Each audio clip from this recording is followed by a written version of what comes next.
Good morning, welcome back. Okay, back to the seat unit. You saw this last time. I made this mesh mash-up of the seat unit itself, which now I have to stiffen up to make it a bit firmer so that it can take clay over it without drooping and sagging everywhere. Once again, I've done a little bit of YouTube video watching. I've learned a little bit more about the techniques of it, but most of the videos center around what to do once the plug is made. So once you've got your clay plug, then how you put the relevant stuff over it. I think it's tin foil, then packing tape, and then you can lay the fiberglass over that so that effectively it comes off, it works like a mold release, that sort of thing. But I'm not going to be making a mold of this and then making a real one from the mold. I'm actually going to lay the fiberglass of the seat unit that I'm going to use straight over this, then take it off and then remove all that mesh, clay and everything, and then I've got to fashion up and fabricate even the mounts that hold it to the bike. There are 4 points at the front, which I've already got, 1, 2, 3, 4 both sides, so it will bolt on at the front in the normal way. It just needs something at the back to hold its weight, to hold it up off of what's underneath it. What's underneath it is load bearing, so I can pick up a little point either side where I can just put a rubber donut on and then stand a weight point on that. Even little pieces of wood in there. The best thing I've seen people use in the past is little slugs of broomstick.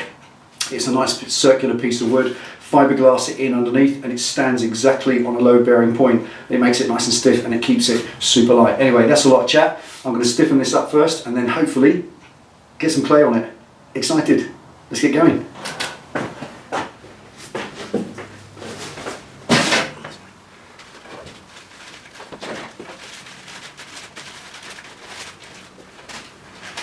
This is just to support the weight of the clay that's going to go on it, so it doesn't sag down onto any of the contents underneath.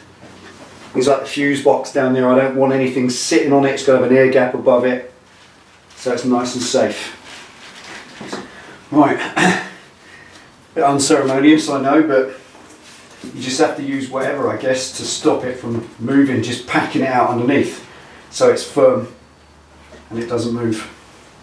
I saw a guy doing a bumper for a car, Japanese car, making this bumper out of fiberglass, and he started with a big clay plug, just like I'm doing with this, and he just had a load of buckets underneath it to support it, and then some planks, and then some rolled up newspapers, and then he put the clay on top of that. So it's whatever holds it. I don't think there's any rules on it, as long as it holds it in position. Cool. Right. Now what I want to do next is get the symmetry right. The great thing with this mesh is if there's a bulge one side and not the other, you can push it in and just kind of shrink that bulge back, and then you can use the clay to get it exact. So the symmetry will come once the first layer of clay is over it. That's as secure as it can be for what it is. I just got to get the clay on there now and stop talking. Let's get on with it.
Right, now this is going to be a short one today. This is all I can do, just time. It's a bit like painting when you have to let it dry between coats sort of thing. And I'm really chuffed with that. It's been an awful long time since I did O-level pottery, if anyone remembers what that is. And I'm really chuffed. The issue is that you put the layer on. I thought you sort of thumbed it in, but I think that's okay when you've got a solid base, because this is a mesh. All I'm doing is pushing it straight through the mesh and out the other side, and that's no good because I'm just going to waste it. It'll all end up on the inside. So I put it on in sheets, as you saw, rolled it out with a little roller and laid it on, and that's it. It's air dried clay. So this will go, I imagine, I don't know, I imagine it will go firm enough in the next couple of days to put another layer on and start forcing the shape around. There's a little asymmetry in it. It's a little bit lower this side than this side, and I want that curvature so I can load up a bit more clay weight on this side just to get the symmetry absolutely right. And I'll do that once I can push more clay onto it. Like I said, at the moment, if I push anything on there or even try to smooth it out, all it does is push it straight through and you see the cheese grater wire again, so that's no good. I'm going to have to wait. So it's a little bit of an annoying one, bit of a short one, but there we are. Happy with the result so far. That was lots and lots of fun. As I said a few times, this is a fabulously interesting project. I've never done this kind of thing before, and I'm really keen to see how good a job I can make of it. I think it's just a case of persevering. I'm going to watch a few videos between now and the next time I come back on the processes of smoothing it out and what you do and what you can't do. And I think that's where YouTube is brilliant. You can learn things from it yourself and then apply them to your project at home. It's pretty cool. So everything's right. The wooden bar in the back is absolutely upright, so it's all definitely central down the centre of the bike, which means when it does stiffen up and harden off, I'm not going to have to move it and then crack it. I don't know if it will crack. It's, like I said, air dried clay, so we'll wait and see. I don't know what it's going to be like. I've sealed up the rest of it. I've used about a third, so there's about roughly 5 pounds of clay on there. I reckon I'll use all of the rest of it to get that shape absolutely right. A few of you may probably comment, I imagine, that this looks a bit short to sit in, but when it was just in wire, I had a little quick set on it, and it is close to my back, but it's not by any means touching. I'm not wedged in there or anything. There's a little tiny bit of room to move around, and I'm not having anything in there other than probably a little leather or foam pad or something like that. It's not going to have a proper seat in there, so that's as big as it needs to be. Happy with that. Right, there we are. Sorry it's a short one this, but it is progressive. I have done something a lot more than I did before I started, and I'm really happy with the results so far. I can still change the shape. I'm trying to think I might add some little details into it as I go along, but nothing that's going to make it too different from the rest of the bike. Also, as a few of you have said, there is a possibility I may put tubes in the side of it, on the side to match the belly pan, something like that, I don't know. Not to put the exhaust through because I just can't, the way the swing arm works, I can't get it up here, but don't know. All in the future. There it is.